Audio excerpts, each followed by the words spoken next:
Bon, vous êtes tous au courant de l'invasion russe de l'Ukraine, et il y a quelque chose de pas normal. En effet, j'ai très vite remarqué que l'équipement et le personnel envoyé par l'armée russe est vraiment le plus mauvais qu'ils possèdent. Par exemple, les chars envoyés sont principalement des T-72B3, des T-80BV ou BVM, qui sont d'anciens chars soviétiques modernisés, mais même pas les versions les plus modernes qu'ils ont. Où sont les T-90 alors qu'il s'agit de l'un des meilleurs chars du monde? Et pareil pour les VCI, j'ai vu que des BMP-2 et 3, mais où sont les boomerangs alors qu'ils sont l'un des meilleurs VCI du monde aussi?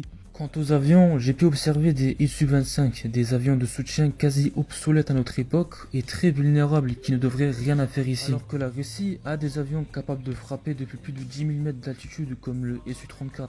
À l'heure actuelle, la quasi-totalité des pertes de chars russes ont été provoquées par des groupes d'infanterie dotés de moyens anti-chars. Et ça, les Russes l'ont déjà vécu comme en 2008 en Tchétchénie où des colonnes entières de chars ont été détruites par des tireurs de missiles embusqués. Et justement, pour contrer cela, les Russes ont conçu le BMPT Terminator qui est censé escorter des pelotons de chars afin de protéger le char de l'infanterie. Pourtant, aucun BMPT Terminator aperçu en Ukraine. Et pour finir, le personnel, ce sont quasiment tous des conscrits à l'exception des troupes aéroportées. Le moral des troupes est actuellement très bas.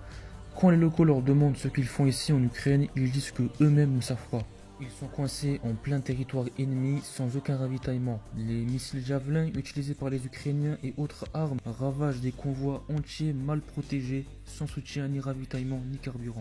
D'où le fait que certains chars ont même été carrément abandonnés car plus d'essence. En bref, la Russie envoyait son matériel et personnel sans valeur. Ils pensaient faire tomber Kiev beaucoup plus rapidement que prévu, ça n'a pas marché et le restant des troupes russes ont subi énormément de pertes. Je ne comprends pas pourquoi ils n'ont pas déployé leur meilleure division et leur meilleur matos.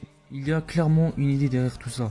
Car la Russie n'a même pas déployé 50% de sa puissance de feu. Je ne vois pas d'autre explication à cet acte, mis à part le fait qu'ils aient en gros envoyé de vulgaires conscrits dans le but qu'ils servent de chair à canon et qu'ils épuisent les munitions des Ukrainiens. Et ce ne sera que quand l'armée ukrainienne sera épuisée qu'ils enverront le gros matos et les divisions professionnelles et leur roulent dessus.